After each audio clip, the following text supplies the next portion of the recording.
Welcome, friend. Tonight we will walk a quiet path together where ancient stories meet the stillness within you. There is nowhere you need to be right now, nothing you need to accomplish or understand. The day has ended. The world continues without your effort, and here in this moment you are invited simply to rest. Let your body sink deeper into whatever supports it. Feel the weight of your shoulders releasing downward. Notice the gentle rhythm of your breath, moving in and out like waves finding shore. You do not need to change it or improve it. It breathes you naturally, as it has since your first moment alive. Tonight, we'll explore teachings that have travelled through centuries, carried by voices that understood suffering and peace. These are not lessons to memorize or principles to master. They are mirrors, reflecting something you already know but may have forgotten. The truth that peace is not found by adding more to your life, but by releasing what weighs you down. The understanding that stillness is not created through effort, but discovered in the spaces between your thoughts. Listen without trying to remember. Let the words wash over you like rain on stone. Some will land softly, others will simply pass, and both are exactly as they should be. Imagine, if you will, a temple nestled in mountains where clouds catch on pine trees. The air smells of cedar and old smoke. Stone pathways wind between gardens where moss grows thick on ancient statues. In this place, time moves differently. Sunrise and sunset blend into one continuous prayer. The monks who live here speak little, but their silence holds great depth. They understand that wisdom is not found in the accumulation of knowledge, but in the release of pretense. Among these monks lived a young man named Kenji, who arrived at the temple carrying heavy burdens. He had studied for years, memorizing sutras and debating philosophy with scholars in the capital. His mind was sharp, his arguments precise, his knowledge vast. Yet despite all he had learned, peace eluded him. At night, his thoughts raced endlessly, analysing and planning and worrying about the future. He came to the mountains seeking what his books could not provide. The abbot of the temple was an old man with eyes like still water. When Kenji arrived, he bowed deeply and recited his credentials, listing his studies and accomplishments. The abbot listened without expression. When Kenji finished, the old man simply said, "Come, let us have tea." They walked together to a small room where a fire burned low. The abbot prepared the tea in silence, his movements slow and deliberate. Each gesture seemed complete in itself, requiring nothing beyond its own simple perfection. When the tea was ready, the abbot began to pour into Kenji's cup. He poured and continued pouring, even as the tea reached the rim. It spilled over the edge, pooling on the wooden table, dripping onto the floor. Kenji watched, confused, then alarmed. Finally, he cried out, "Master, stop! The cup is full. No more will fit." The abbot set down the teapot and looked at him with gentle eyes. "Like this cup, you are full of your own knowledge and opinions. How can I show you anything until you first empty your cup?" Kenji felt the words land in his chest like a stone dropping into deep water. In that moment, he understood that his learning had become armor, protecting him from the very truth he sought. He had filled himself so completely with concepts about peace that there was no room for peace itself. That night, lying on his simple mat, listening to rain drum against the roof, Kenji began the work of emptying, not by forgetting what he knew, but by holding it more lightly. by creating space between his thoughts instead of stacking them one upon another. This is the first teaching the mountains offer. That wisdom begins not with accumulation, but with release. We spend so much of our lives adding, gathering, collecting, building up stores of knowledge and experience and identity. We believe that if we just learn enough, have enough, achieve enough, we will finally feel secure.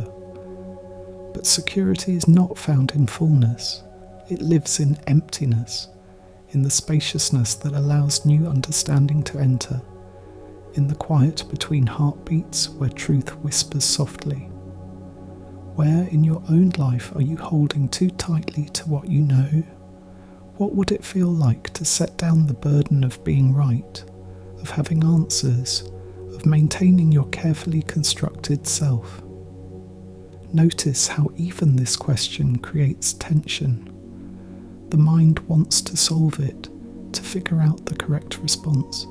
But tonight, there is nothing to solve, only breath moving in and out, only the weight of your body finding rest, only this moment, complete in itself. In the temple, days pass like water flowing over stones. Kenji learned to move slowly, to sit without purpose, to rake gravel gardens with full attention. He discovered that peace is not a destination, but a quality of presence.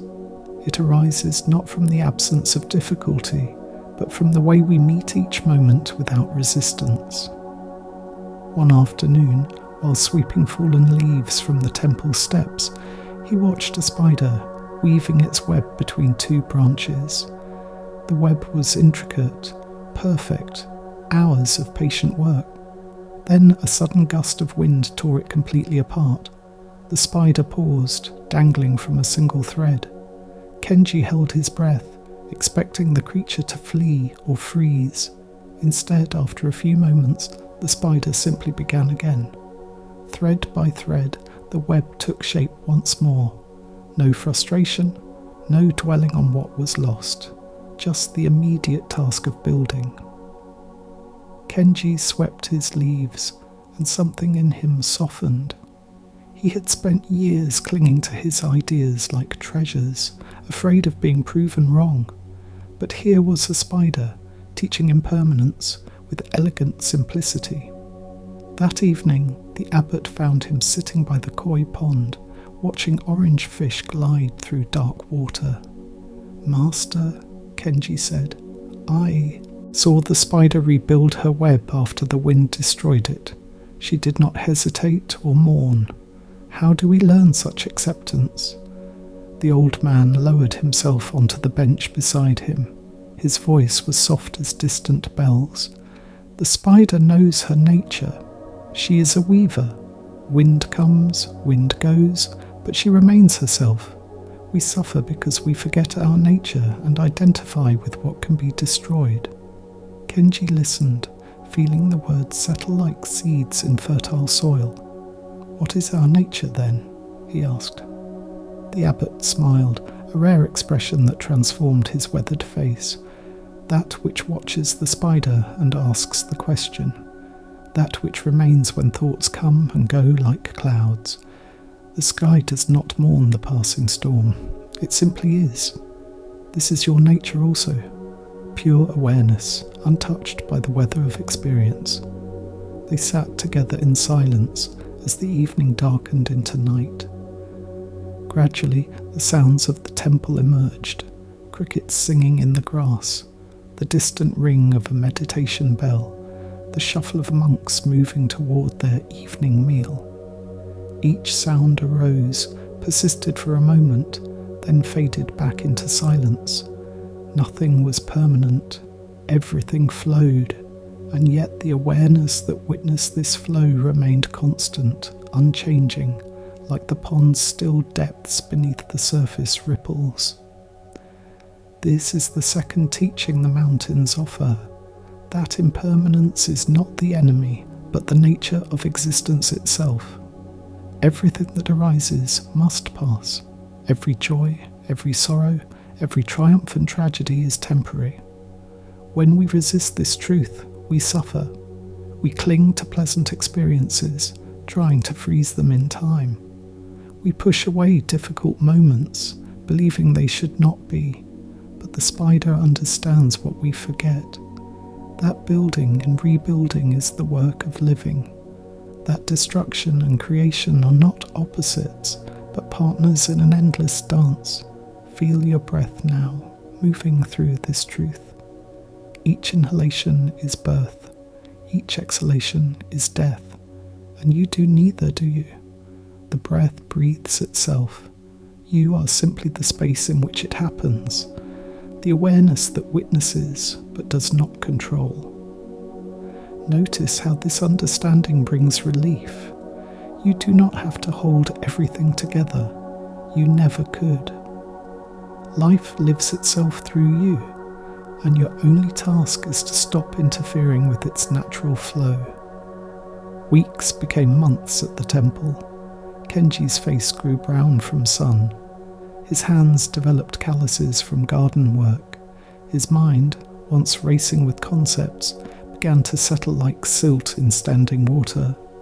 He learned to find contentment in simple tasks, washing rice, mending robes, sitting in meditation as dawn light crept across wooden floors. There was a rhythm to temple life that matched something deep within him. Wake with the birds, move with purpose, rest when tired. Let each moment be complete in itself without rushing toward the next. One morning, while carrying water from the well, he noticed an elderly monk struggling with his buckets. The man's hands shook with age, sloshing water with each step. Kenji moved to help, but the old monk waved him off with a toothless smile. "I may be slow," he said, "but these buckets are mine to carry." Kenji watched him shuffle away, water splashing freely, a wet trail marking his path. Something about the scene struck him deeply. The old monk was not succeeding by any ordinary measure. He was inefficient, wasteful, struggling with the task others could complete easily. Yet his face held such peace, such simple satisfaction in doing what he could do, however imperfectly. Later, Kenji asked the abbot about the old monk. "Master, why does he not accept help when his burden is so clearly difficult?" The abbot poured tea, his movements measured and calm. "Because he knows the path is not about ease, but about presence. He is not carrying water to arrive somewhere. He is carrying water to carry water. The destination and the journey are one. To let another take his buckets would be to miss the gift of his own life." Kenji considered this. His whole life had been about efficiency, about reaching goals as quickly as possible, study hard to pass examinations, work diligently to earn respect, always looking ahead to the next achievement, the next validation. He had moved through his days like a man rushing through a beautiful garden, too focused on the exit to notice the flowers. "So, even our struggles have purpose?" he asked. The abbot shook his head gently. "Purpose is the wrong word. Our struggles simply are. When we meet them without resistance, they become teachers. When we fight them, they become enemies." That afternoon, Kenji sat in the meditation hall and felt into his own struggles. The restless mind that would not settle, the doubt that he was doing anything correctly, the longing for some dramatic breakthrough. He had been fighting all of it, trying to force peace to arrive. But what if peace was not something to achieve? What if it was simply what remained when he stopped struggling? He breathed in, noticing tension. He breathed out, releasing nothing, just observing, just being with what was. And in that acceptance, something shifted. Not a grand awakening, but a subtle softening, the smallest opening toward a different way of being. This is the third teaching the mountains offer. That acceptance is not resignation, but clear seeing. When we stop arguing with reality, we discover a strange freedom. We can still work to change conditions, still strive and grow and improve, but we do it from a place of presence rather than resistance, from knowing that this moment, exactly as it is the only moment we have. Fighting it is like fighting the tide. It will come whether we approve or not. Better to learn its rhythms, to flow with what is, rather than exhausting ourselves in opposition to the inevitable. Notice your own resistance now. What are you fighting in this moment? Perhaps a racing mind that will not settle. Perhaps physical discomfort that pulls your attention. Perhaps doubt about whether this practice works. Whatever arises, can you meet it without trying to change it? Can you simply acknowledge its presence the way you might acknowledge rain? It is raining, you observe. I am uncomfortable, you notice. My mind is busy, you recognize. And then, having seen it clearly, you let your attention return to breath. Not because the discomfort has vanished, but because you need not be controlled by it. The seasons turned, and winter arrived in the mountains. Snow fell in heavy silence, transforming the temple grounds into a realm of white stillness. The monks wrapped themselves in thick robes and kept fires burning low. Meditation periods lengthened as darkness claimed more of each day. There was less work to do outside, fewer distractions, nowhere to escape the intimacy of one's own mind. Some monks found this season difficult, others welcomed it. Kenji discovered it was both. In the deep quiet of winter nights, old memories surfaced, regrets about time wasted, shame about harsh words spoken, sadness for relationships abandoned in his pursuit of knowledge. He had believed that coming to the monastery meant leaving the past behind, but the past travelled with him, woven into his body and breath. One cannot outrun memory. One can only learn to hold it differently. The abbot, sensing Kenji's struggle, assigned him a task. Each morning before dawn, he was to ring the temple bell, not the small bell that called monks to meals, but the great bronze bell that hung in its own shelter at the highest point of the compound. The bell was massive, requiring 2 hands on the wooden striker to produce its deep tone. The first morning, Kenji climbed through darkness and snow to reach it. His breath clouded in the frozen air. He positioned himself, gripped the striker, and swung. The bell rang out, its voice rolling across the valley, echoing off distant peaks. The sound entered his chest, vibrated through his bones, shook something loose inside him. He struck again and again and again. Each ring seemed to carry away a piece of heaviness. Each vibration dissolved a fragment of accumulated pain. When he finished, standing in the ringing silence that followed, tears froze on his cheeks. He understood suddenly why the abbot had given him this task. The bell does not hold the sound.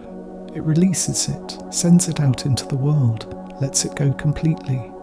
Each strike is death and birth together. The old sound dies so the new sound can live. This is what we must do with memory, with pain, with all that we carry. Not suppress it or bury it, but let it ring through us and then release it into the vastness. Day after day, Kenji rang the bell. Day after day, something in him grew lighter. Not because the memories vanished, but because he stopped trying to silence them. He let them ring. He let them be. And gradually they lost their power to control him. The shame that had felt so solid became transparent. The regret that had seemed eternal revealed itself as just another passing weather. Nothing needed to be fixed or solved. Everything needed only to be witnessed, honoured, released. This is the fourth teaching the mountains offer. That healing comes not through forgetting, but through acceptance. We cannot erase the past or rewrite our mistakes. We can only change our relationship to them. When we stop fighting memory, stop judging ourselves for being human and flawed and broken, the memories lose their sting. They become simply what happened, not good or bad, just events that unfolded in the great river of cause and effect. We are not defined by what we did or failed to do. We are the awareness that witnesses all of it with compassion. Let your own past surface now, whatever wants to be seen. The moments you wish had been different, the choices that led to pain, the versions of yourself you no longer recognize. Breathe into them without judgment. Let them exist without needing to fix or change or understand them. They are part of the vast tapestry of your becoming. Each thread necessary, even the dark ones, especially the dark ones perhaps, for they taught you what light means. You are not your history. You are the space in which history occurs, and that space is vast enough to hold everything. As winter deepened, a visitor arrived at the temple. She was a woman of middle years, dressed in the fine robes of the capital, her face painted with the cosmetics of nobility. She brought generous offerings and asked to speak with the abbot. The monks received her with customary hospitality, providing tea and a warm room. She sat across from the old master and spoke of her suffering.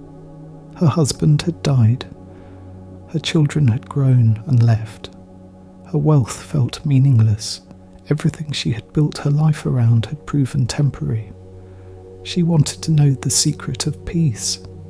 The abbot listened without interruption. When she finished, he stood slowly and asked her to follow him. They walked through the snowy temple grounds to the garden, where a stone fountain stood frozen. He pointed to it and said, "In summer, this fountain flows continuously, the water sparkling in sunlight. Now it is frozen solid, which is the fountain's true nature." The woman considered. "Both are the fountain," she said. "It changes with the seasons." The abbot nodded. "And which season is better?" She hesitated. "Neither is better. They are simply different expressions of the same cycle." The old master smiled. "You understand already what you came to learn. Your life has moved from flowing to frozen, from summer to winter. You grieve the change and call it suffering. But the fountain does not grieve its ice. It simply is what it is, knowing that seasons turn, that flow will return. Your peace does not depend on circumstances. It depends on your ability to be fully present with whatever season you inhabit. Right now, you are frozen. This is not wrong. This is winter, and winter has its own beauty if you stop demanding summer." The woman was silent for a long time, standing in the snow, looking at the frozen fountain. Finally she spoke, her voice soft. "But how do I bear the cold?" The abbot's response was gentle. "By not pretending it is warm, by dressing appropriately, by building fires, by accepting that cold is part of the cycle, not a punishment or mistake.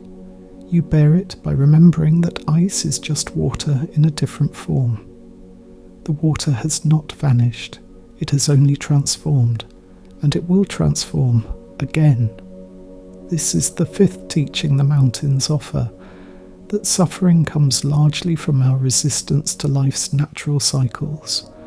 We want eternal summer, endless growth, perpetual happiness. But existence does not work that way. There are seasons of expansion and seasons of contraction. times of building and times of dissolution, times of connection and times of solitude. When we accept this rhythm, we stop demanding that life conform to our preferences. We learn to dress for the weather instead of cursing the sky. If these teachings bring you peace, you are welcome to subscribe and return whenever you wish to rest. There is no urgency in this invitation, no pressure to act. Simply a gentle offering, extended the way a friend might offer tea. You are free to accept or decline. Either way, the teachings continue, the mountains remain, the path unfolds whether walked or not. The woman stayed at the temple through the remainder of winter. She learned to sit in meditation, to work in the kitchen, to find stillness in simple routines. Kenji sometimes saw her in the meditation hall, her painted face now scrubbed clean, her fine robes exchanged for simple work clothes. She looked younger without her cosmetics, more alive. Or perhaps she had always been this alive, and the paint had only hidden it. One morning, he found her standing by the frozen fountain, touching the ice with bare fingers. "It is beautiful," she said when she noticed him. "I never saw it before." Spring came slowly to the mountains, first as a whisper, a slight warming in the air, then as a promise, as snow began to soften and drip from temple roofs, then as a celebration, as ice cracked and water began to flow, as buds swelled on bare branches, as birds returned from distant lands with new songs. The transformation was not sudden, but gradual, each day revealing a little more life beneath the frozen surface. The monks watched with quiet satisfaction. They had seen many springs. They would see many more. This was the way of things. Death and rebirth, endlessly cycling, each season perfect in its own expression. The fountain began to flow again. The woman stood before it one morning, listening to water splash over stone. Kenji joined her, and they watched together in comfortable silence. "I thought I came here to learn how to be happy again," she said, "but I learned something different.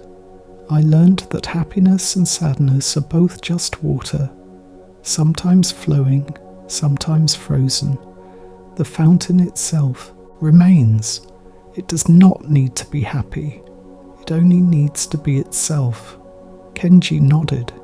He had learned the same lesson through different teachings, that beneath all the changing weather of emotion, something steady and unchanging remains, the witness, the awareness, the sky in which clouds appear and disappear without disturbing the vastness. The woman left the temple when spring fully arrived. She bowed to the abbot with genuine reverence, not the formal politeness of nobility, but the natural gratitude of someone who has received a true gift. "Thank you for showing me the fountain," she said. The old master bowed in return. "I showed you nothing.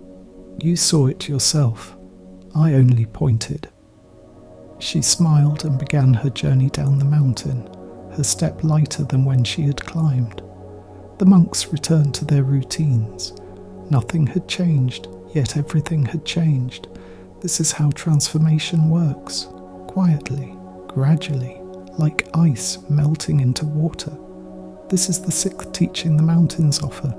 That transformation is not dramatic but subtle. We expect enlightenment to arrive like lightning, sudden and blinding, but real change is more like spring thaw, gradual, cumulative, the work of many small moments of presence, many small acts of awareness.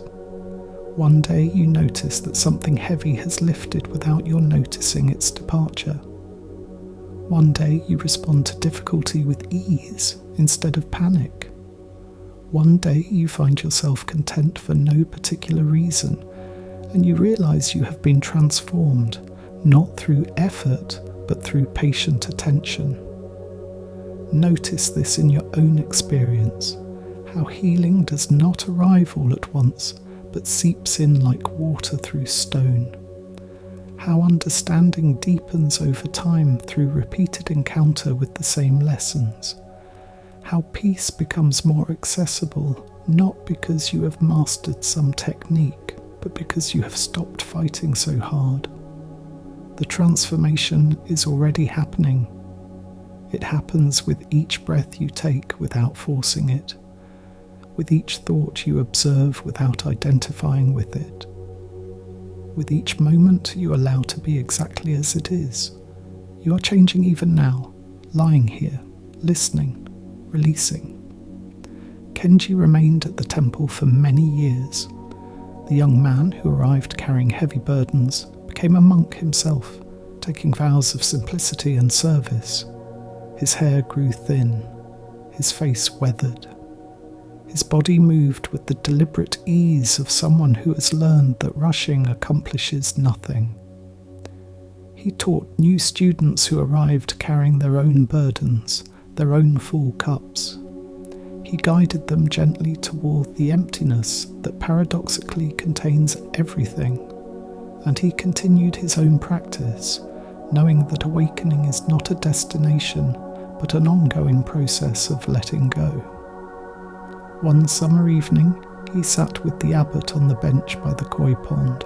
Both men were silent, watching light fade from the sky.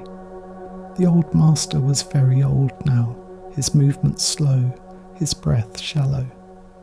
Kenji knew that this season was also temporary, that soon another winter would come, and perhaps the abbot would not see spring again. The thought brought sadness, but not the kind that seeks to avoid reality. It was clean sadness, grief without resistance, love meeting impermanence with open eyes.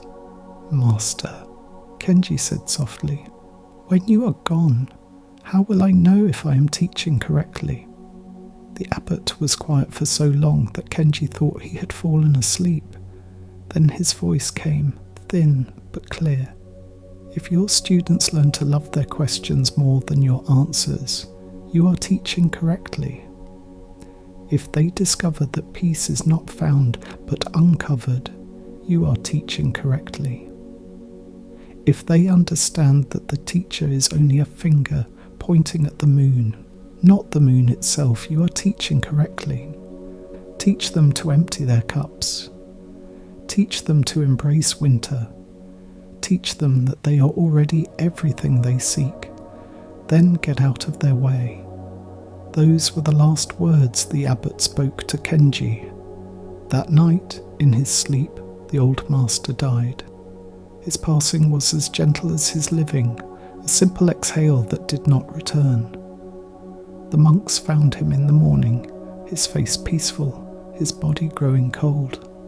They prepared him according to tradition, washing his body with reverence, dressing him in ceremonial robes. They sat with him in meditation, honouring the stillness he had embodied. Then they cremated him on a pyre built near the fountain, returning his form to smoke and ash and silence. Kenji stood watching the flames, feeling grief move through him like wind through an open window. He did not try to stop it or judge it. He simply let it be. This too was teaching. This too was part of the path. Life gives and life takes away, and neither is personal. The abbot had always said that everything is on loan, borrowed from the great emptiness for a brief time. Now the loan was being repaid. The teacher's words remained. The presence remained. The truth remained. Only the particular form had dissolved, returning to formlessness. This is the seventh teaching the mountains offer, that death is not the opposite of life, but an inseparable part of it. Everything that lives must die. Everything that begins must end. This is not tragedy, but truth. When we accept this deeply, we stop postponing our lives, waiting for some future moment when conditions are perfect. We recognize that this moment, with all its imperfections, is all we have, and that makes it precious, not because it will last forever, but precisely because it will not. The flower is beautiful because it fades. The moment is sacred because it passes. We are alive, briefly, beautifully, and that is enough. Feel this truth in your own body now, the life force moving through you, temporary and precious. The breath that sustains you, borrowed from the air, returned with each exhale. You are not separate from the cycle, but part of it, born from stardust, sustained by sunlight and water and earth, eventually dissolving back into the elements that formed you. This is not morbid, but miraculous. You are the universe experiencing itself briefly as a human being. What an extraordinary gift, to have consciousness at all, to be aware of awareness, to love, to suffer, to learn, to grow, and then to release it all back into the mystery. Kenji became the temple's new teacher, though he never felt like a master. He remained a student, learning from each person who arrived seeking guidance. Some stayed for years, some stayed for days. Each one taught him something. The angry businessman who could not stop working taught him about fear. The grieving mother who had lost her child taught him about the courage to keep living when life feels impossible. The teenager running from family expectations taught him about the prison of other people's opinions. Every visitor was a mirror reflecting some aspect of truth back to him. He taught them what the old abbot had taught him, not through lectures or complex philosophy, but through simple pointing. Sit here, notice your breath, observe your thoughts without judging them. Work in the garden, wash the dishes, let the activity be meditation. He told them stories, the same ones he had learned and some new ones that came through him.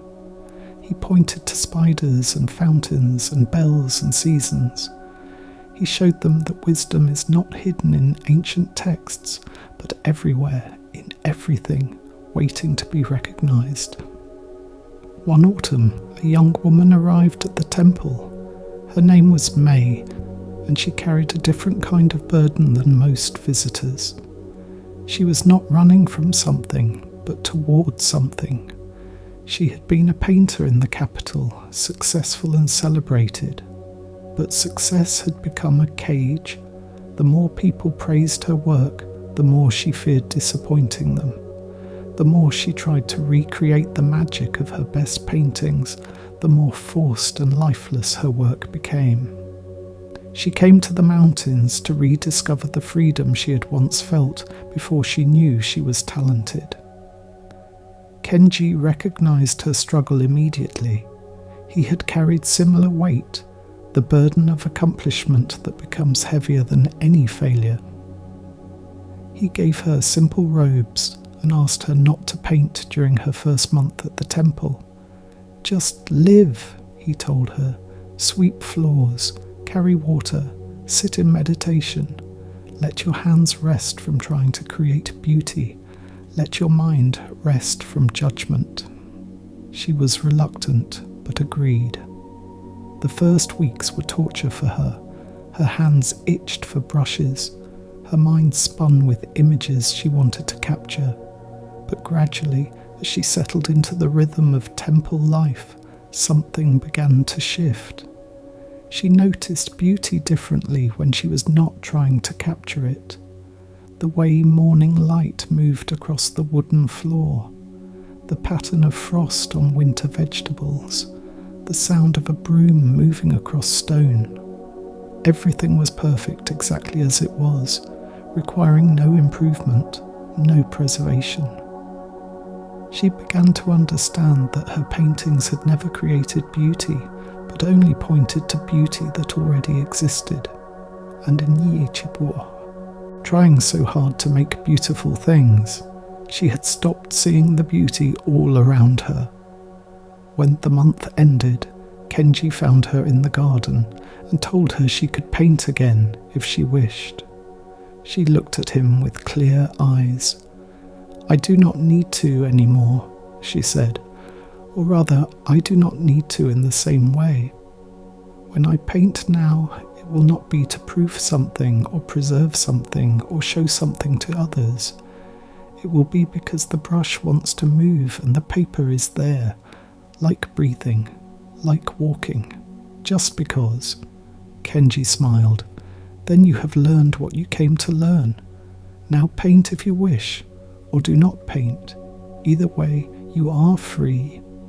She stayed at the temple through winter, and she did paint sometimes, but her paintings were different now, simpler, more spacious, more alive, not because she was trying to make them so, but because she was painting from freedom rather than fear. This is the 8th teaching the mountains offer, that we cannot create beauty or peace or love through effort. We can only stop blocking them. They flow naturally when we remove the obstructions of fear and judgment and grasping, like clearing debris from a stream so water runs freely. Our work is not to add but to subtract, not to build but to uncover. Everything we seek is already present, waiting to be recognized beneath the layers of conditioning and confusion we have accumulated. What are you trying to create in your life through force and effort? What would happen if you stopped pushing so hard and simply allowed what wants to emerge? Consider the possibility that you are already complete, that there is nothing you need to fix or improve or achieve to be worthy of peace, that your very existence, exactly as you are in this moment, is enough. Not because you have earned it through accomplishment, but because existence itself is the gift. You are here, you are aware, you are alive. What more is needed? The years continued their turning. Students came and went. The temple aged gracefully, wood weathering, stones settling deeper into earth. Kenji grew old himself, his body moving more slowly, his voice growing softer. But his presence deepened. There was a quality of spaciousness around him, as if he took up more room by becoming emptier. People felt peaceful in his company without knowing why. He had become what the old abbot had been, a clear mirror reflecting back to each person their own wisdom. One winter morning, a man arrived at the temple in distress. He was young, well-dressed, clearly from wealth, but his face was haggard, his eyes wild. He burst into the meditation hall where Kenji sat with students, disrupting the silence. "I need help," he said loudly. "I cannot sleep. My mind will not stop. I have tried everything. Medicine, therapy, meditation. Nothing works. You must have some secret, some technique, some teaching that will make this stop." Kenji regarded him calmly, letting the man's energy settle before responding. Then he said simply, "Sit." The man sat, but his body remained tense, ready to flee. Kenji continued the meditation, saying nothing more. The silence stretched. The man's agitation was palpable, his breath rapid and shallow. He opened his eyes several times, looking around, expecting something to happen. But nothing happened. Just sitting, just breathing, just being. After what felt to him like an eternity, but was only 30 minutes, the meditation bell rang. The other students rose and filed out to begin their morning work. The man stood also, frustrated. "Is that it? Just sitting? That is your teaching." Kenji smiled gently. "That is everyone's teaching. Sitting is not a technique to make thoughts stop. It is the practice of being present with thoughts without fighting them. You want your mind to be different. This wanting is what keeps you suffering. What if your busy mind is not wrong? What if it does not need to be fixed? What if you simply stop demanding that it be other than it is? The man stared at him, uncomprehending. But the thoughts are torture. They go round and round, the same worries, the same fears, over and over. Kenji nodded. Yes, thoughts do that. They are like birds circling in the sky. You cannot stop them from flying, but you can stop believing that you are the bird. You are the sky. The birds pass through you. They do not define you. When you identify with thoughts, you suffer. When you recognize yourself as the awareness in which thoughts arise, you are free. This does not happen through effort. It happens through patient, repeated observation. Sit with your thoughts. Watch them come and go. Do not try to push them away or hold them close. Just notice. Eventually, you will recognize the space between thoughts, and then the space will grow. Not because thoughts decrease, but because your attention shifts from content to context. The man returned to the meditation hall day after day. At first, he found it almost unbearable. His mind seemed louder in silence, his agitation more intense. But Kenji had warned him this would happen. When water is disturbed, it is murky. When you stop stirring it, the sediment becomes visible as it settles. You are seeing your own mind clearly, perhaps for the first time. This is uncomfortable, but necessary. Do not run from it.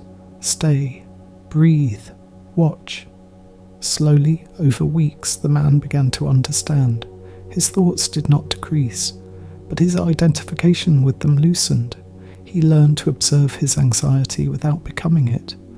One morning, after sitting, he approached Kenji with wonder in his eyes.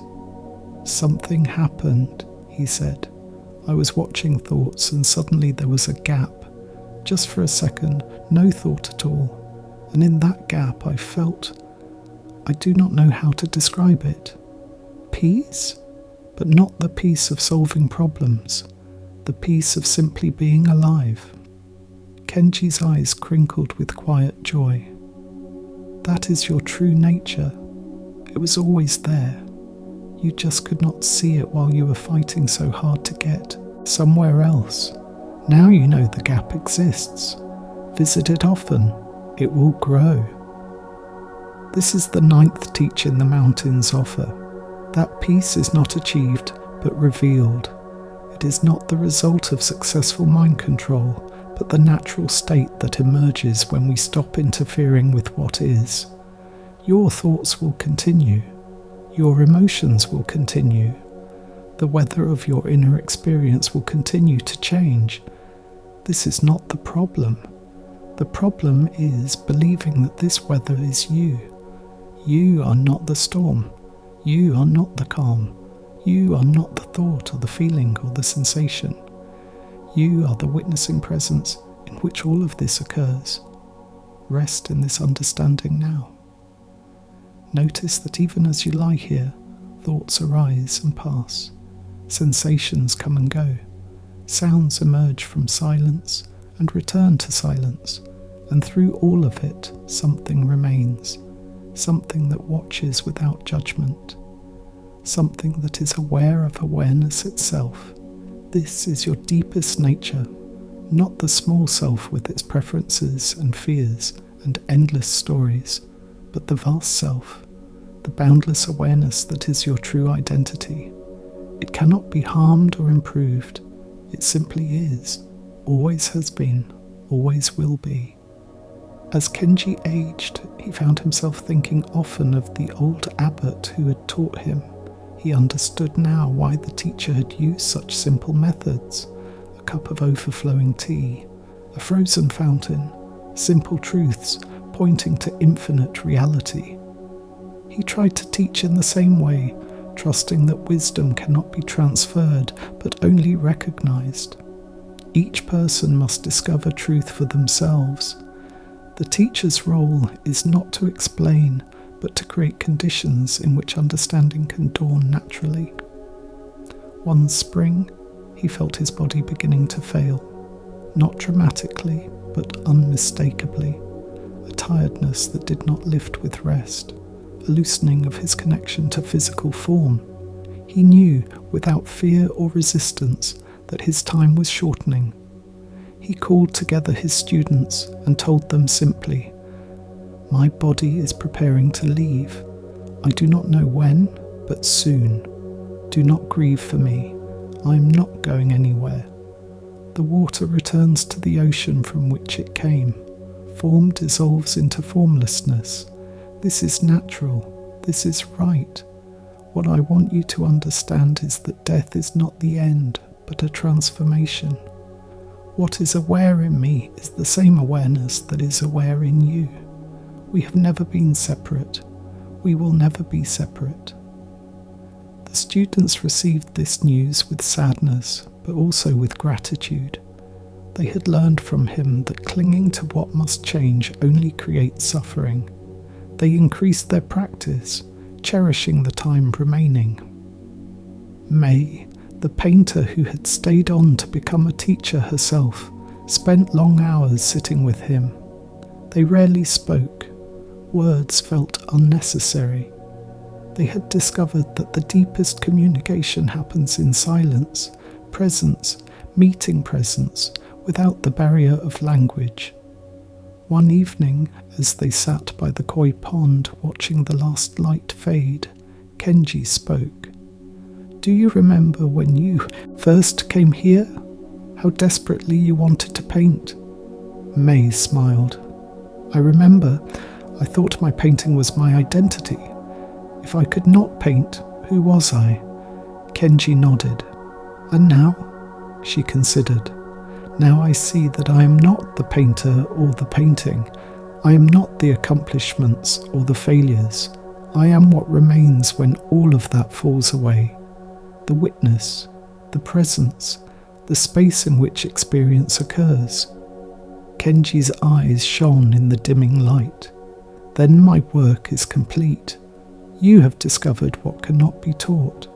Now you will teach others, not by giving them answers, but by helping them recognize what they already are." They sat together in deepening darkness, two forms gradually becoming invisible, dissolving into the night that held them. The koi continued their slow circles in the pond. The fountain continued its quiet music.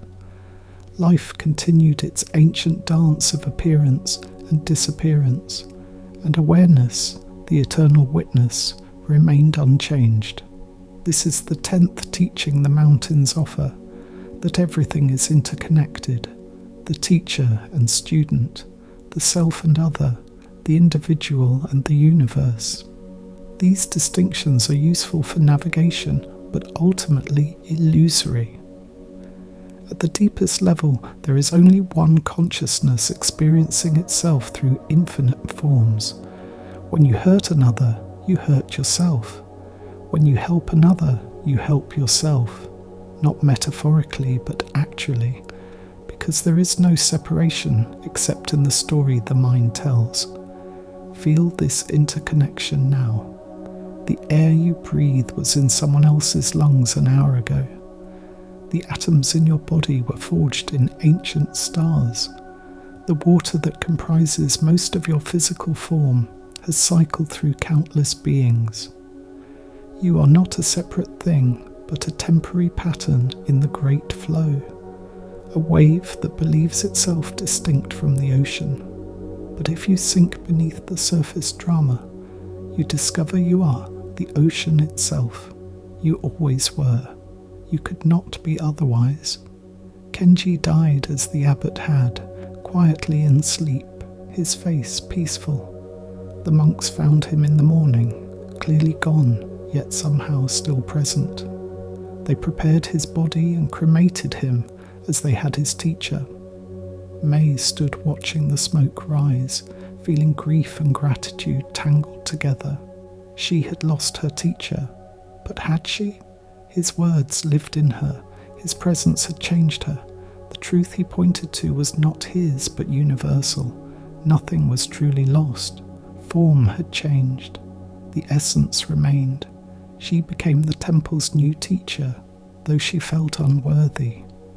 But Kenji had taught her that this feeling was itself a teaching. The moment you believe you are qualified is the moment you have forgotten that no one is truly qualified.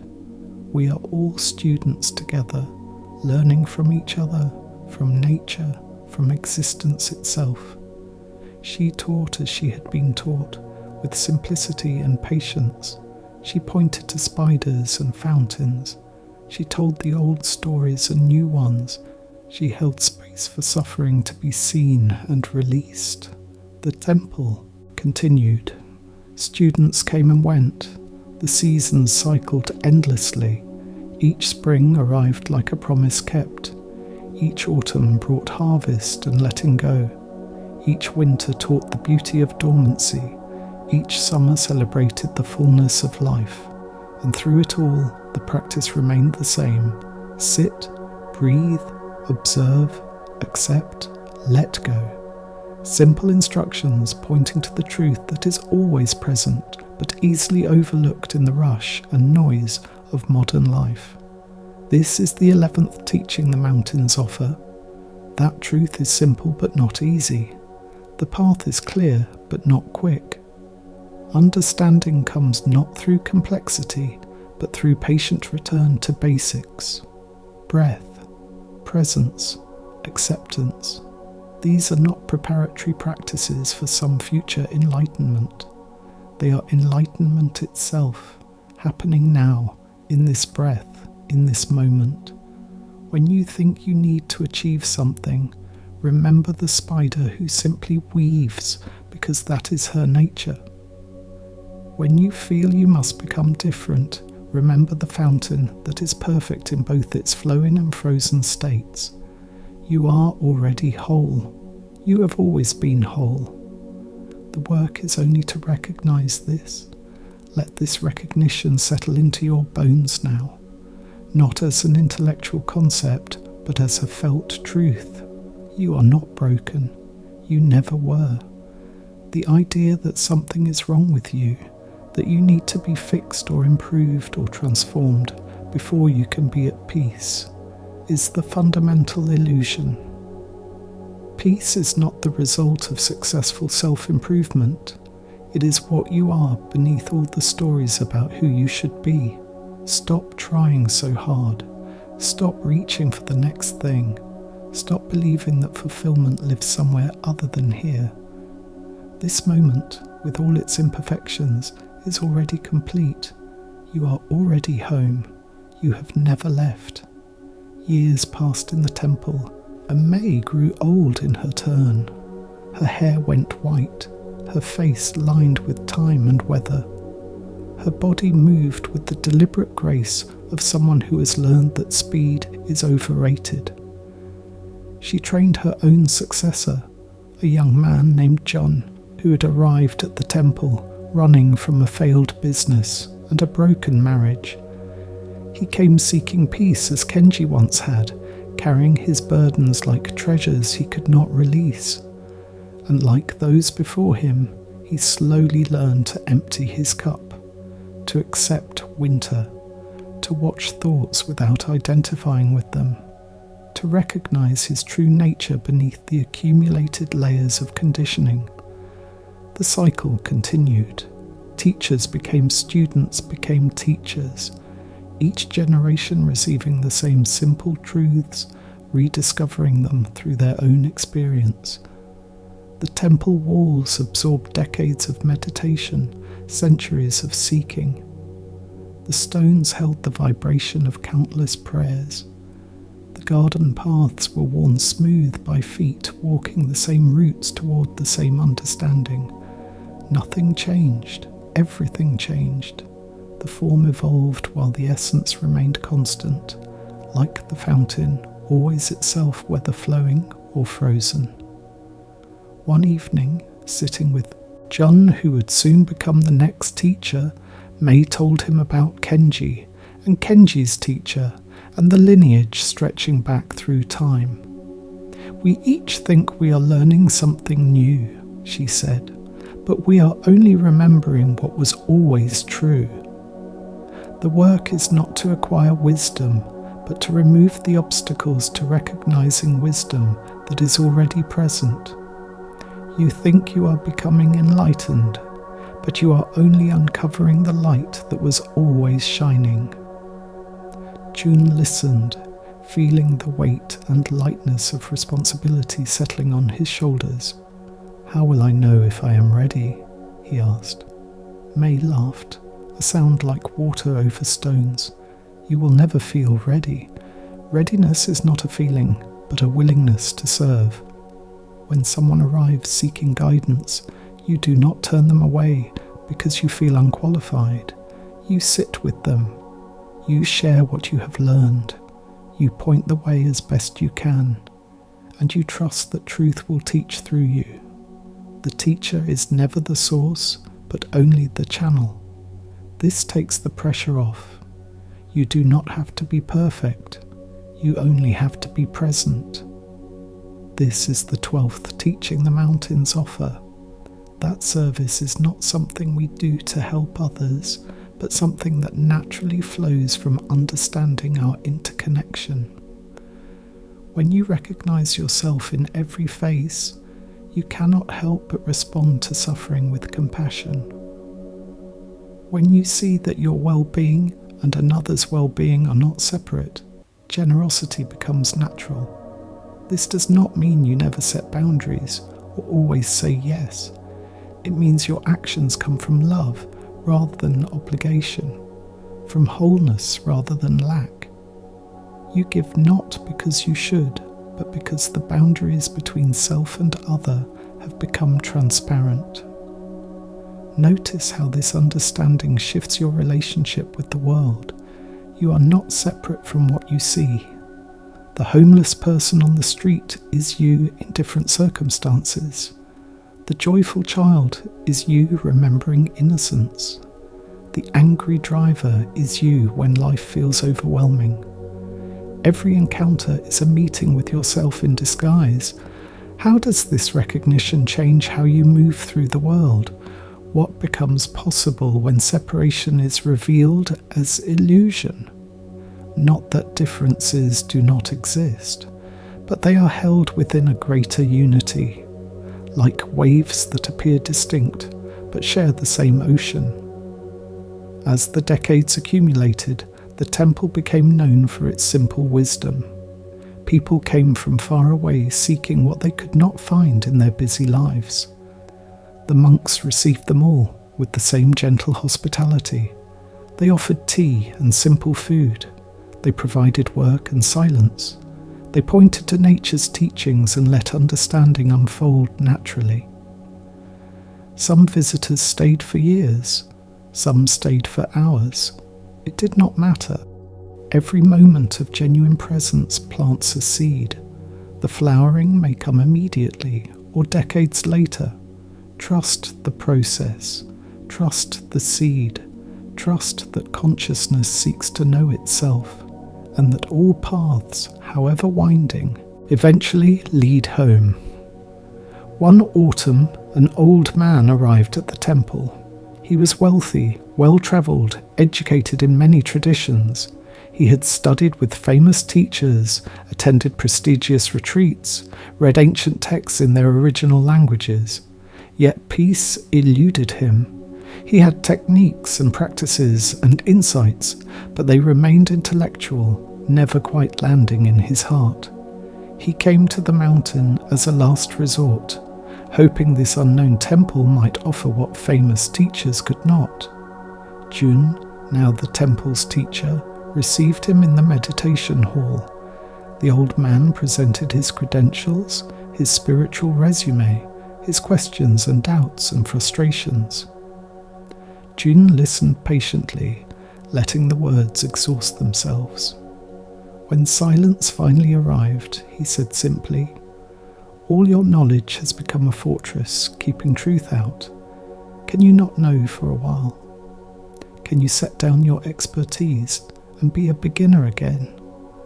Can you approach each moment with fresh eyes, as if you have never meditated before, never sought wisdom before, never been anywhere but here? The old man bristled. I did not come here to be insulted. I have studied with masters who... Jun interrupted gently. Yes, you have studied. Now can you stop studying and simply be? The masters you mention would tell you the same thing. All paths lead to the same recognition, that you are already what you seek. But seeking itself keeps the recognition at bay, like searching for glasses you are already wearing. The moment you stop looking, you notice they are on your face. The old man wanted to argue, but something in Jun's presence made argument feel pointless. There was no superiority in his tone, no judgment, just clear seeing, the kind that cuts through pretense, not with cruelty, but with compassion. The old man stayed at the temple. He sat in meditation with beginners who knew nothing of advanced techniques. He worked in the garden, pulling weeds. He washed dishes after meals, and gradually his fortress of knowledge began to crumble. Not because he forgot what he had learned, but because he stopped using it as armor. He became empty again, open, available. One morning, while sweeping the meditation hall, he stopped suddenly. The broom was moving, his body was moving, breath was happening, thoughts were arising and passing, and none of it required his management or control. Life was living itself through him, had always been living itself through him. He had spent decades trying to master life, to understand and control and perfect his spiritual practice, but life needed no mastering. It unfolded perfectly on its own. His job was not to direct, but to allow, not to achieve, but to surrender. In that moment of clear seeing, his burden lifted, not because he had gained something new, but because he had finally released the weight of trying. This is the 13th teaching the mountains offer, that spiritual seeking can become the greatest obstacle to finding. We accumulate practices and techniques, building elaborate systems for achieving enlightenment. But enlightenment is not an achievement. It is a recognition of what is already present. The simplest path is often the most direct. Breathe. Be aware that you are breathing. Notice awareness itself. Rest as awareness. This is not preparation for awakening. This is awakening, happening now, available in this moment. All the complexity we add is often just avoidance, keeping us busy so we do not have to face the terrifying simplicity of what is. Examine your own spiritual journey, if you have one. How much of your practice is genuine presence, and how much is postponement? How much is authentic exploration, and how much is achievement seeking wearing spiritual clothes? There is nothing wrong with practices and techniques. They can be skillful means, helpful supports, but they can also become traps, keeping us forever preparing for a future moment when we will finally be ready. Ready for what? You are alive now. You are aware now. What more is needed? The miracle is already here. Stop waiting for a more impressive version. This, exactly this, is it. The old man stayed at the temple for the remaining years of his life. He became the gentlest of monks, helping newcomers settle in, offering tea to confused visitors, tending the garden with patient attention. All his accumulated knowledge was still present, but it no longer defined him. He could speak of complex philosophy when appropriate, but he preferred silence. He had discovered that wisdom is not demonstrated through clever words, but through quality of presence. A cup of tea offered with full attention can transmit more understanding than 1,000-page text. June watched him with quiet satisfaction. Another life transformed not through adding, but through releasing. Another cup emptied so it could finally be filled. The work was never about giving people something new, but about helping them recognize what they already possessed. This made the work both simple and profound. Simple because the truth never changed. Profound because each person had to discover it for themselves, in their own time, through their own experience. No one could do it for them.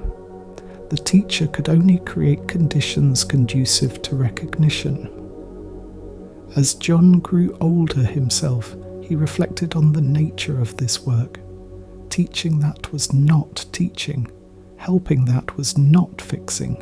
Service that asked nothing in return. There was a peculiar satisfaction in it, not the satisfaction of accomplishment, but the satisfaction of alignment. When you are living from your true nature, there is no sense of sacrifice or burden. Actions flow naturally, like water running downhill. You are not doing anything. You are being what you are. And in that being, doing happens spontaneously, appropriately, without the friction of ego demanding credit or recognition.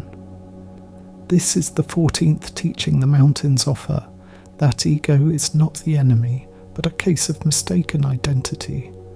We believe we are this separate self, this island of consciousness struggling against the ocean. But the island is made of ocean. It has never been separate. Ego is what arises when awareness forgets its true nature and identifies with the body-mind.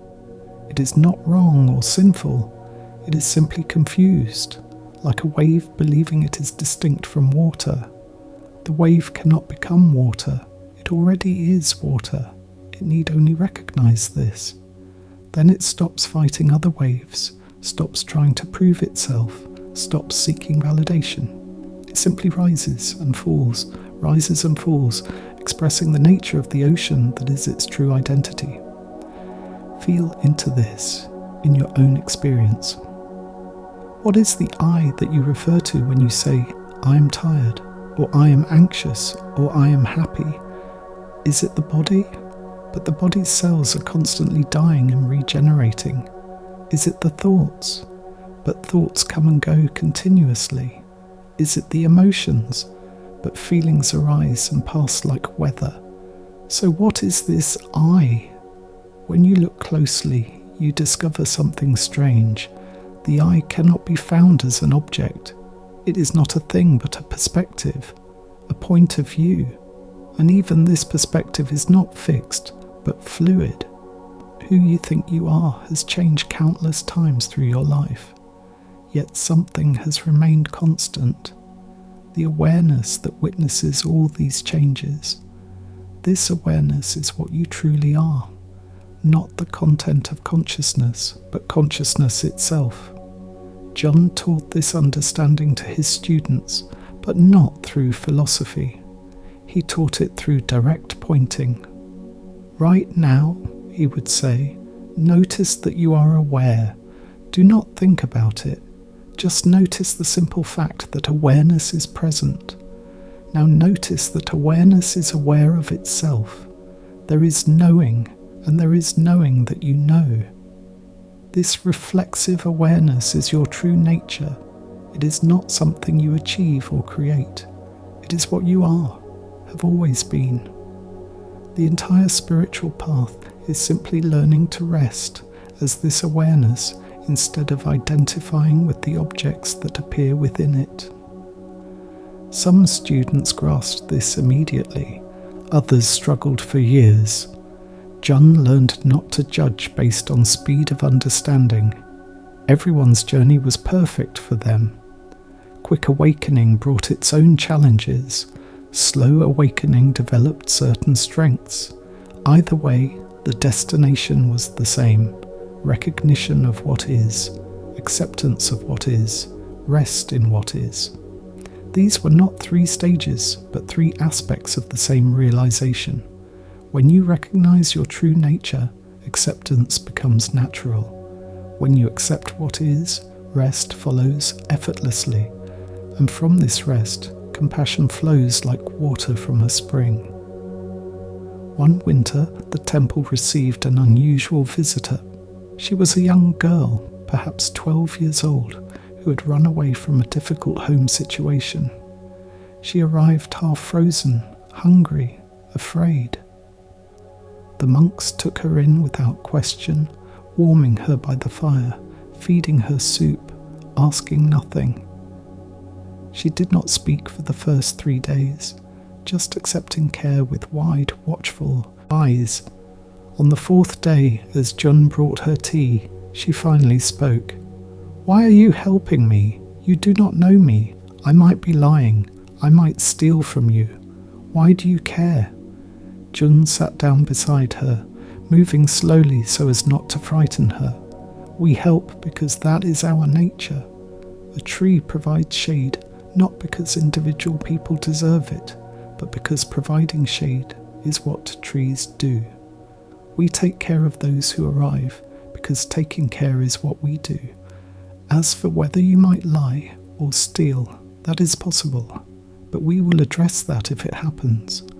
Right now, you are cold and hungry and scared. Those needs are real and present, so we respond to what is, not to what might be." The girl stayed at the temple through the winter. She worked alongside the monks, learning their routines. Jun did not preach to her or try to convert her to their way. He simply modelled presence, acceptance, kindness. He let her see that another way of being was possible, that not all adults were dangerous, that not all places were hostile, that she could rest her vigilance for a while and just be a child. Gradually, she softened. Her shoulders dropped from around her ears. Her eyes lost some of their haunted quality. She even smiled occasionally, watching the monks' gentle teasing of each other during meals. When spring came, she asked if she could stay permanently. Jun told her she was welcome, but first she needed to return home, speak with her family, and resolve what could be resolved. "Running away is not the same as choosing a path," he told her. "When you are older, if you still wish to become a monk, the temple will be here. But right now, you need to face what you ran from. Not because punishment is deserved, but because unresolved trauma follows you wherever you go. Better to address it while you have support than to carry it alone into your future." The girl was afraid, but understood the wisdom in his words. Jun arranged for her to return safely, with resources and contacts for help. She hugged him before leaving, this child who had learned that not all touch is harm. "Thank you for showing me that kind people exist," she whispered. Jun felt his throat tighten with emotion. "You did not need to be shown," he said. "You always knew. I just reminded you what you had temporarily forgotten." This is the 15th teaching the mountains offer. That compassion is not soft or weak, but the strongest force available to consciousness. It takes courage to stay open-hearted in a world that wounds. It takes strength to respond to suffering with presence rather than retreating into protective indifference. Compassion does not mean tolerating harm or avoiding boundaries. It means recognizing the humanity in each person, including those who cause harm. Seeing clearly that hurt people, that ignorance of our true nature creates the conditions for cruelty. That anyone in the right circumstances could become the victim or perpetrator. This seeing does not excuse harmful behavior, but understands its roots. And understanding is the beginning of transformation. How is your own heart in this moment? Has it become armoured against the world's pain? Has cynicism replaced innocence? These are natural responses to living in difficult times, but they come at a cost. When you close your heart to suffering, you also close it to joy. Better to feel everything, to let life move through you without resistance. Yes, you will be hurt. Yes, you will grieve, but you will also love deeply, connect authentically, experience the full spectrum of being alive. An open heart is not a foolish heart, it is a brave heart. Choose bravery. Years flowed like water through the temple. John trained his successor, a woman named Lynn who had arrived at the temple after losing her entire family in a disaster. She came with grief so heavy it bent her body forward. She could barely function, could not see how life could continue. June sat with her in her devastation, not trying to fix or minimize or spiritualize her pain. He simply held space for it. He let her weep. He let her rage. He let her feel the unfairness of existence. And slowly, over months, her grief began to transform. Not because it diminished or resolved, but because she learned to carry it differently. She discovered that she could hold both grief and gratitude, both loss and love, both devastation and wonder at still being alive. Her heart grew larger, capable of containing opposites. This was not something June taught her through words.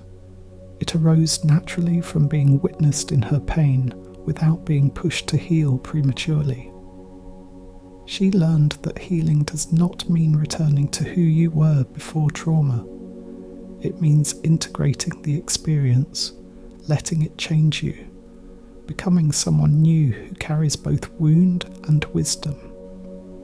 Lynn became a monk and eventually a teacher, and her teachings carried the authority of someone who had descended into the depths and returned. She understood that spiritual practice is not about transcending human experience, but about being fully human, about feeling everything without being destroyed by feeling, about staying present with life in all its terrible beauty. Students were drawn to her because they sensed she would not lie to them about the difficulty of being alive. She would not offer false comfort or spiritual bypassing. She would meet them in their mess and show them that even in the mess, something sacred is happening. This is the 16th teaching the mountains offer, that spiritual growth is not linear progress from darkness to light, but a spiral journey that revisits old wounds at deeper levels. You do not graduate from pain. You learn to dance with it. You develop skill at meeting difficulty without being overwhelmed. But the difficulty itself does not vanish. New challenges arrive. Old patterns resurface. This is not failure. This is the nature of being alive. The work is not to reach some final state where everything is resolved. The work is to meet each moment with as much presence and compassion as you can manage. Some days you will manage much, some days you will barely manage at all. Both are fine, both are part of the path. Release the pressure to be constantly improving, constantly evolving, constantly becoming better. You are already complete. The journey is not about reaching completeness, but about recognizing the completeness that already exists. Yes, you will grow and change and learn. Yes, you will develop skills and understanding. But these are expressions of your nature, not requirements for your worth. A seed does not become valuable when it grows into a tree. It is valuable as a seed. It is valuable as a sapling. It is valuable as a mature tree. It is valuable as dead wood decomposing back into soil. Value is intrinsic, not earned. You have always been worthy. You will always be worthy. This does not change based on your accomplishments or failures. As Lynn aged into her role, the temple continued its quiet work. Generations of seekers found refuge in its routines.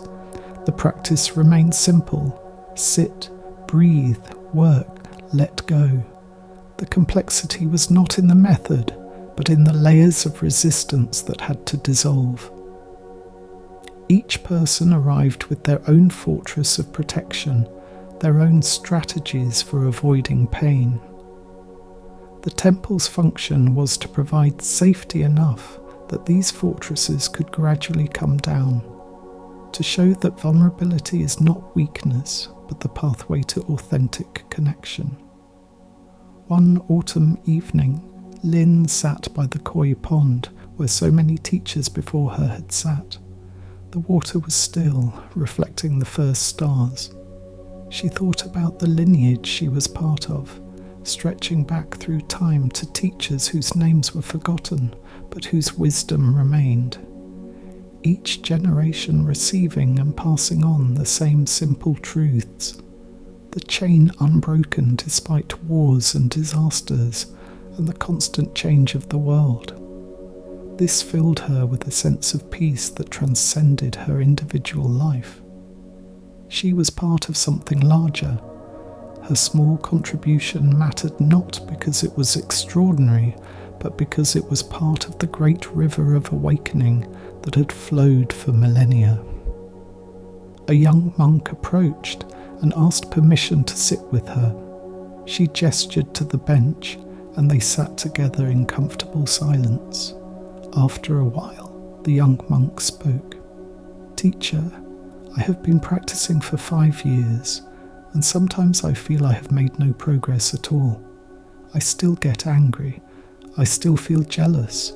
I still doubt myself. When will I finally be enlightened?"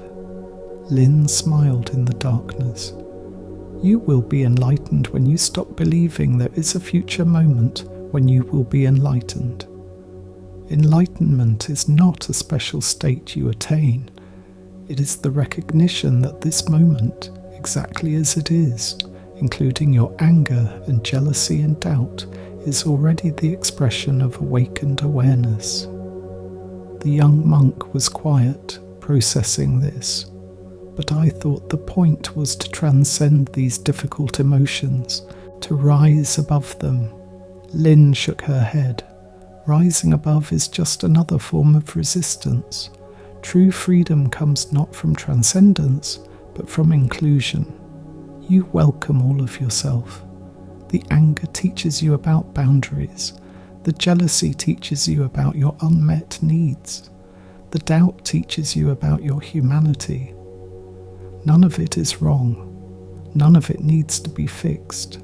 It only needs to be seen clearly, held with compassion, and allowed to move through without being grasped or pushed away. This is the 17th teaching the mountains offer. That wholeness includes everything, not just the pretty parts. The darkness is not separate from the light, but necessary for the light to be visible. Your shadow is not your enemy, but your teacher. What you reject in yourself does not vanish, but operates unconsciously, creating havoc. What you acknowledge and embrace loses its power to control you. This does not mean acting on every impulse.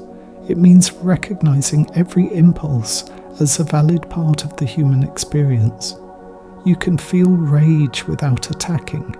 You can feel desire without indulging. You can feel fear without being paralyzed. The feeling and the action are distinct. You are free when you recognize this distinction. Notice what you reject in yourself. What parts of your experience do you judge as unacceptable? Your neediness, your anger, your sexuality, your ambition. Whatever it is, can you turn toward it with curiosity instead of condemnation? Can you ask what it is trying to tell you? Can you acknowledge it as a part of yourself that developed for good reasons, even if it is no longer serving you? This is the work of integration, gathering all the scattered pieces of yourself and recognizing they are all you, not the version of you that you wish to project to the world, the actual you, messy, complicated, human, beautiful in your imperfection, whole in your brokenness, exactly as you are. The temple's routines continued through all seasons. Each day began before dawn with the ringing of the great bell, its tone rolling across the valley. The monks rose from sleep and gathered in the meditation hall. They sat in silence as darkness gradually gave way to light. No rushing, no agenda, just presence with what is. After meditation, they worked, cooking, cleaning, maintaining, gardening, everything done with care and attention. Lunchtime brought the only substantial meal, eaten in silence. Afternoons were for study, practice, or rest. Evenings returned to meditation and reflection, then sleep, then the bell again. The repetition was not boring, but deepening. Each time around the circle revealed new layers. Visitors sometimes asked why the schedule was so rigorous. Lynn would explain that structure creates freedom. When you do not have to decide what to do next, your mind is freed from planning and anticipating. You can be fully present with the task at hand. The routine holds you so you can let go. It is like the banks of a river. They contain the water so it can flow with power. Without banks, water spreads into a useless marsh. Without structure, attention disperses into distraction. The monastic schedule is not a prison, but a support for depth. This understanding applied beyond the temple walls. In ordinary life, some structure is helpful. Not rigid control, but gentle rhythm. Waking at a consistent time, moving your body regularly, creating space for silence. These simple practices become anchors when everything else is chaos. They remind you that some things remain constant even when circumstances shift dramatically. Your breath is always available. Your awareness is always present. The ground still supports your feet. These reliable truths provide stability in an unstable world. This is the 18th teaching the mountains offer. That spiritual practice is not separate from ordinary life, but how we meet ordinary life. You do not need to go to a monastery or devote yourself to formal practice. Though these can be valuable, they are not requirements. The path is available right where you are. Washing dishes can be meditation if done with full attention. Walking can be prayer if done with awareness. Conversation can be practice if done with presence. Every moment is an opportunity to wake up. You do not need special conditions. You only need to remember to be here now, to notice what is actually happening instead of being lost in thoughts about what happened or might happen. Begin now if you wish. Notice the sensation of your body against whatever supports it. Feel the weight, the pressure, the contact. This is happening now. Not in memory or imagination, but in direct experience. Notice the breath moving, not controlling it, just observing it. This too is happening now. Notice awareness itself, the knowing that is present before thoughts arise. This spacious knowing is always available, always fresh, always untouched by the content of experience. You can return to it any time. It is your home, your refuge, your true nature. Rest here when you remember, and when you forget, as you will, forgive yourself and return again. Lynn grew old, her back curving, her face becoming a map of years. She moved slowly but with great presence. Young monks watched her sweep leaves and saw a master class in attention. Everything mattered. Nothing was rushed. She had become what she taught, not through effort, but through years of patient practice. The distinction between teaching and being had collapsed. She was the teaching. Her presence transmitted more than words ever could. One winter morning, she knew it was time. Her body was ready to release. She called her student who would become the next teacher, a man named Chen. She had trained him carefully, not by explaining, but by including him in everything. He had learned by watching, by practicing, by making mistakes and being gently corrected. Now he was ready, though he did not know it yet. "Chen," she said, her voice thin but clear, "my time is ending. You will. Continue the work. Remember that you are not maintaining a tradition, but serving life. If something needs to change, change it. The form is not important. The essence is everything." Chen felt panic rise. "Teacher, I am not ready. There is still so much I do not understand." Lin smiled, the same smile generations of teachers had smiled at this same doubt. "No one is ever ready. You will learn by doing. Trust yourself. Trust the students who come. Trust that the truth wants to be known and will teach through you. Your job is not to be perfect, but to be real. Show them your humanity, your struggles, your questions. This is more helpful than presenting yourself as someone who has transcended difficulty. We never transcend difficulty. We only learn to meet it differently." That night, in her sleep, Lin died. Her final breath was like any other breath, except it was the last. The monks found her in the morning, her body cold, but her face serene. They washed her with care and cremated her according to tradition. Chen stood watching the smoke rise, feeling the weight of succession settle on him. He was now the teacher, the elder, the one people would look to for guidance. It felt impossible, but Lin's words returned to him. "You will learn by doing. Trust yourself. Trust the students. Trust that truth wants to be known.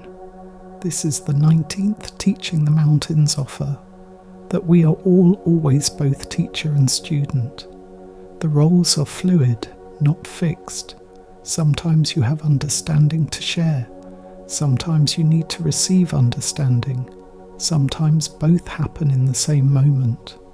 When you stop identifying rigidly with either role, you become available to learn from everyone and everything. The child teaches you presence. The angry person teaches you about boundaries. The joyful person teaches you about letting go of control. Every encounter is an opportunity for awakening if you are paying attention. Release the hierarchical thinking that places teachers above students. Yes, some people have more experience or understanding in certain areas. This creates natural authority, but it does not make them fundamentally different or better. Everyone is equally the awareness that witnesses experience. We are all the same consciousness, wearing different costumes, playing different roles. When you understand this, you can receive guidance without making the guide into an idol. You can offer guidance without making yourself into an authority. You serve the truth, not your image of yourself as wise. Chen stepped into his new role with humility and doubt. These were his greatest strengths, though he did not recognize them as such. Teachers who are certain they understand everything stop growing. Teachers who know they know nothing remain open to learning. He taught as he had been taught, through simple presence and clear seeing. He pointed to nature's lessons. He told the old stories. He created space for suffering to be witnessed. And slowly he grew into the role, not by becoming someone different, but by becoming more fully himself.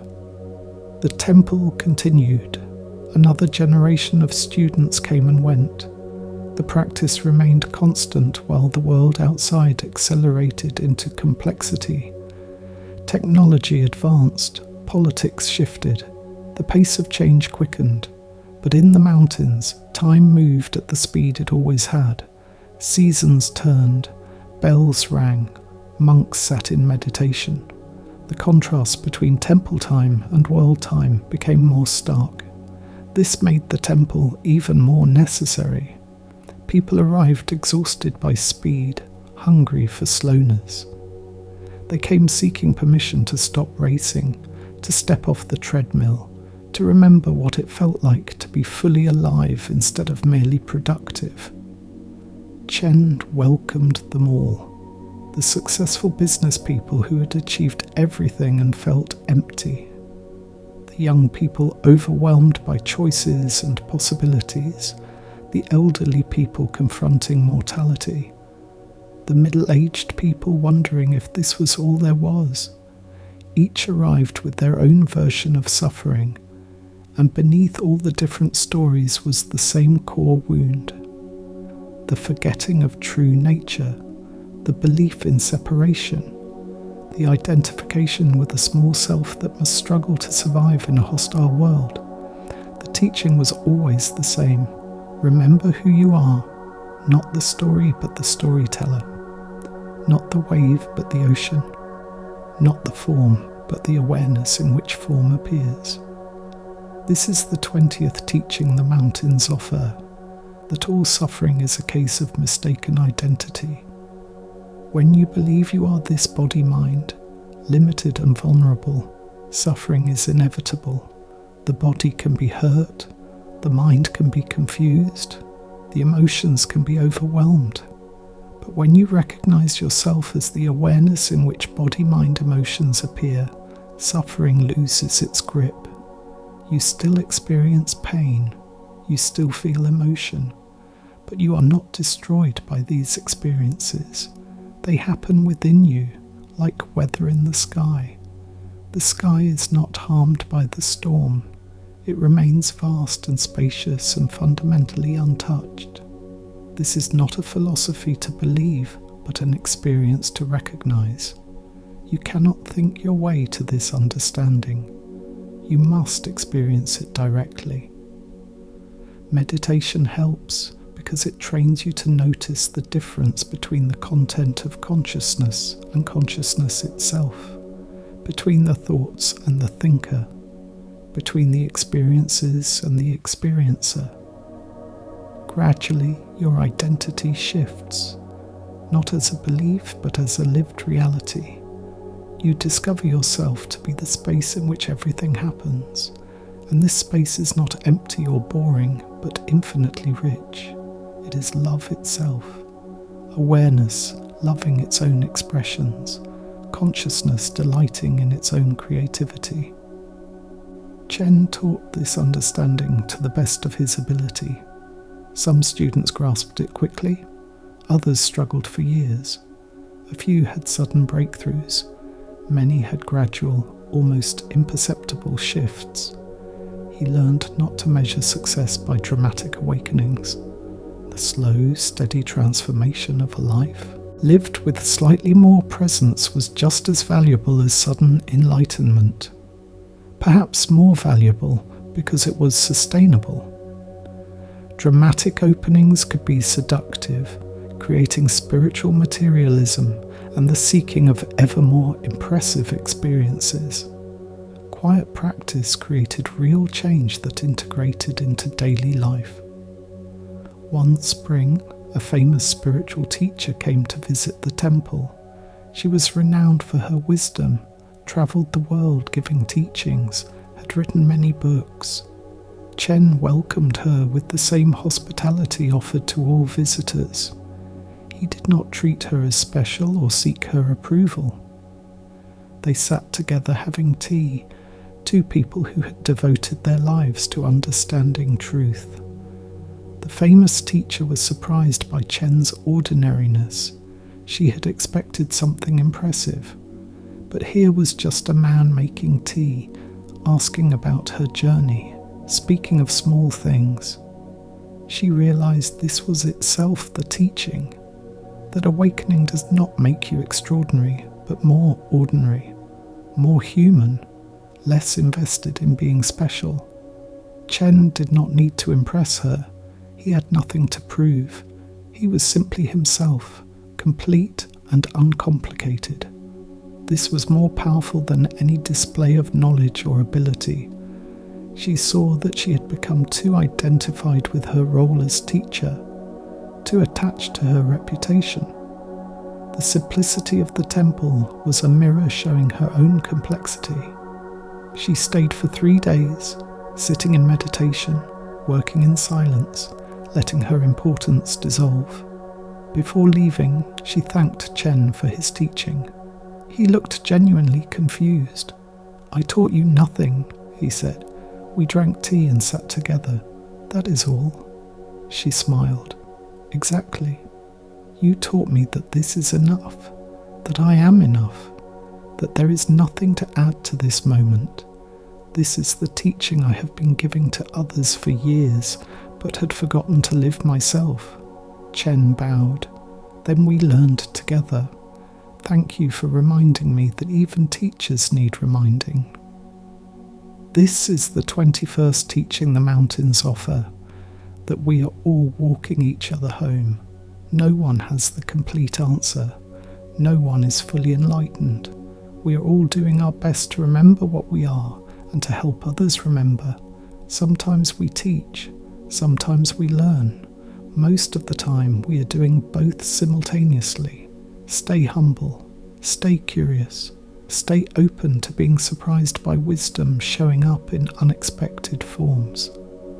The drunk on the street corner might be a Buddha. The child throwing a tantrum might be your teacher.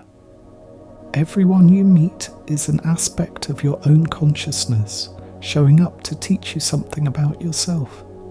How do you meet the people in your life? With judgment or curiosity? With superiority or recognition of shared humanity? With impatience or compassion? Every interaction is practice. Every conversation is an opportunity to remember that the person in front of you is you in different circumstances. What would change if you truly believed this? How would you speak? How would you listen? What becomes possible when you stop seeing others as separate from yourself?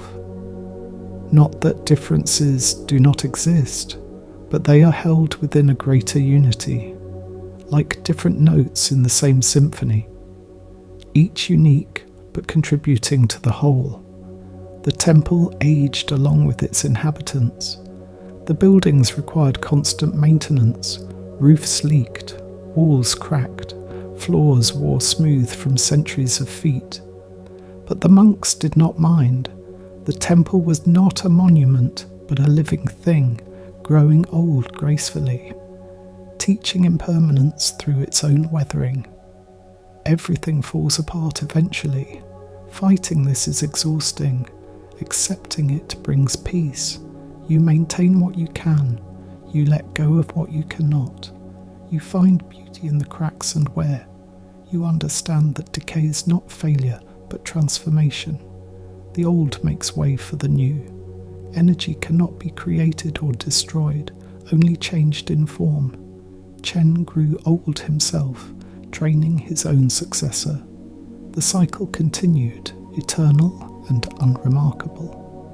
Each generation believing they faced unique challenges, not realizing that the challenges were the same challenges humans had always faced.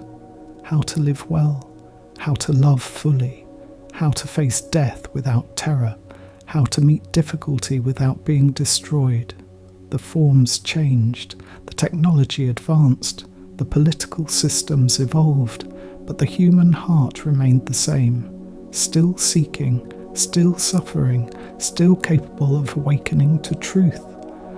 As Chen's body began to fail, he reflected on his life. What had he accomplished?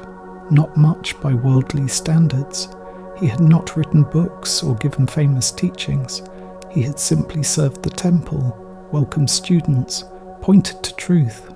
Was this enough? Had his life mattered? Then he remembered Lin's teaching.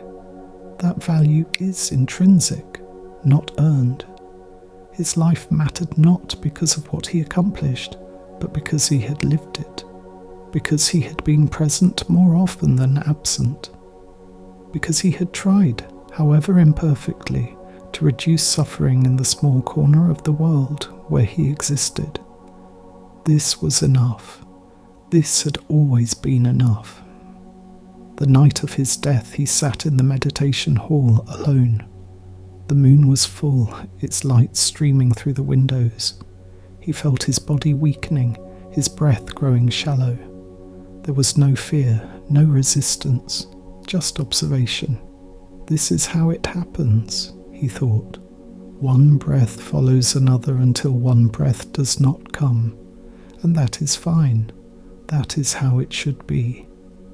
He thought of all the teachers who had sat in this hall before him, all the students who had struggled and awakened, all the tears and laughter and silence this space had held.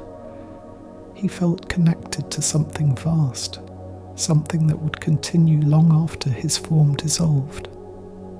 His final thoughts were not of accomplishment or legacy, but of gratitude, for the morning light on stone, for the taste of simple tea, for the company of seekers walking the same path, for the privilege of serving truth, however imperfectly, for the gift of consciousness itself, this strange miracle of being aware. Thank you, he thought to no one in particular. Thank you for everything. And then the breath did not come again. And that was that. Form returning to formlessness. Wave returning to ocean. The particular expression of consciousness ending so that consciousness could continue expressing itself in new forms. This is the final teaching the mountains offer, that death is not the end, but a transformation. What you are cannot die because it was never born. The body dies, the personality dissolves, but awareness itself is eternal, unchanging, always present. It has no beginning and no end. It simply is. Your true nature has never been born and will never die. It watches birth. It watches death. It remains untouched by both. When you recognize this, death loses its terror.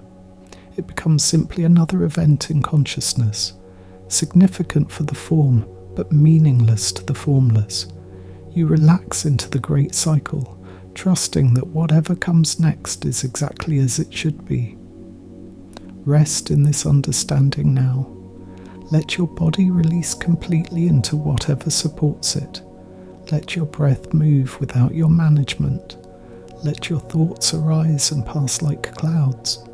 You are not any of these things. You are the awareness that witnesses all of it, the space in which everything occurs. This space is safe, eternal, infinite. Nothing can harm it, nothing can disturb it. It is your home, your true nature, what you have always been and always will be.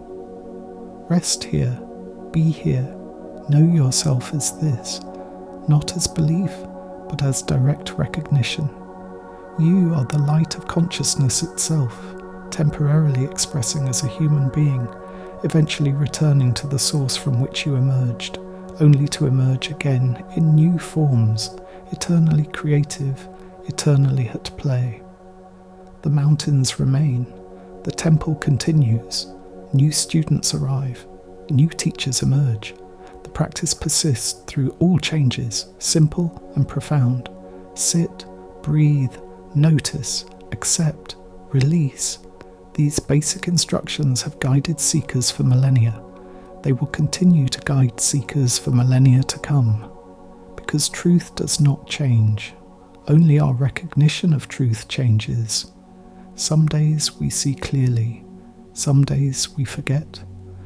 Both are part of the path. Both are necessary. The forgetting makes the remembering possible. The darkness makes the light visible. The suffering makes the peace precious. And now, as these ancient stories fade into silence, as the words dissolve into the space from which they came, you are invited to simply rest, to let everything be exactly as it is, to stop trying to fix or improve or understand, to surrender into this moment without resistance. The teachings have been offered. They will work in you in their own time, in their own way. You do not need to remember anything. You do not need to understand everything. You only need to breathe, to be, to allow this moment to be complete, exactly as it is. The night is here. The breath moves on its own, and all is well. Everything that needs to happen is happening. Everything that needs to unfold is unfolding. You are held by something larger than yourself. The same intelligence that grows trees from seeds and spins galaxies through space is moving through you. You can trust it. You can rest in it. You can let go completely and know that you will not fall because there is nowhere to fall to. You are already home. You have always been home. You just forgot for a while, and now you are remembering. Let the remembering continue in sleep. Let the teachings work in your dreams. Let your unconscious mind absorb what your conscious mind cannot hold. Tomorrow you will wake to a new day, and perhaps something will be different. Perhaps you will notice beauty you overlooked before. Perhaps you will respond to difficulty with more patience. Perhaps you will feel more connected to the life around you. Or perhaps nothing obvious will change, and that is fine too. The transformation happens beneath the surface, in the deep places where words cannot reach. Thank you for walking this path tonight. Thank you for your attention. Thank you for your presence. May you rest well. May you wake refreshed. May you carry these teachings lightly, like seeds planted in fertile soil, trusting that they will grow in their own time. The mountains are always here. The temple door is always open. You are always welcome to return when you need reminding of what you already know. That peace is your nature, that love is what you are, that everything is unfolding exactly as it should. Rest now. Release now. Let go completely. All is well. All has always been well. All will always be well. The breath continues. The heart beats. Life lives itself. And you are simply the awareness in which all of this occurs. Rest as that awareness. Be that awareness. You are already that awareness. You have never been anything else. This recognition is the goal of the path, and yet there is no goal because you are already what you seek. Relax into this paradox. Let the mind stop trying to understand. Let understanding arise naturally from being. You are enough. You have always been enough.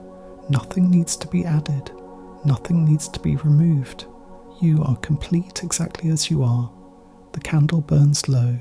The night deepens, the stars continue their ancient patterns, and you here, now, in this body, in this moment, are exactly where you need to be. There are no mistakes. There is no wrong path. All paths lead home eventually. You are safe. You are loved. You are held, even when you cannot feel it, even when you doubt it. The truth remains unchanged by your believing or not believing. You are consciousness itself, wearing the costume of a human being, playing in the field of experience, eventually returning to the source, only to emerge again, eternally creative, eternally at play.